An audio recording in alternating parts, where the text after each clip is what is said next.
ભાવનગરની ગારિયાધાર તાલુકા પંચાયત ભાજપમાં ભડકો। ગારિયાધાર તાલુકા પંચાયતમાં ભાજપના 2 સભ્યોએ રાજીનામા આપ્યા છે। પરવડી 2 બેઠકના સભ્ય ધનજીભાઈ ખેનીએ રાજીનામું આપ્યું। તાલુકા પંચાયતના પ્રમુખના પતિ પર ધનજીભાઈ ખેનીના ગંભીર આરોપ। તાલુકા પંચાયતનો તમામ વહીવટ પ્રમુખના પતિ કરતા હોવાનો આરોપ છે।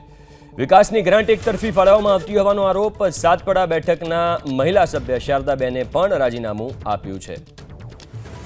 તો આ વિગતો જે પ્રમાણે પ્રાપ્ત થઈ રહી છે, ભાવનગરની ગારિયાધાર તાલુકા પંચાયત ભાજપમાં ભડકો। ગારિયાધાર તાલુકા પંચાયતમાં ભાજપના 2 સભ્યોએ રાજીનામા આપી દીધા છે। પરવડી 2 બેઠકના સભ્ય ધનજીભાઈ ખેનીએ રાજીનામું આપ્યું। તેમનો આરોપ હતો કે તાલુકા પંચાયત પ્રમુખના પતિ તમામ વહીવટ સંભાળે છે। ખેનીના ગંભીર આરોપ। તાલુકા પંચાયતનો તમામ વહીવટ પ્રમુખના પતિ કરતા હોવાનો આરોપ છે। વિકાસની ગ્રાન્ટ એકતરફી ફાળવવામાં આવતી હોવાનો આરોપ। સાતપડા બેઠકના મહિલા સભ્ય શારદાબેને પણ રાજીનામું આપ્યું છે।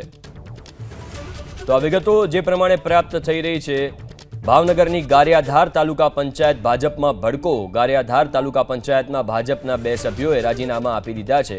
પરવડી 2 બેઠકના સભ્ય ધનજીભાઈ ખેનીએ રાજીનામું આપ્યું। તેમનો આરોપ હતો કે તાલુકા પંચાયત પ્રમુખના પતિ તમામ વહીવટ સંભાળે છે।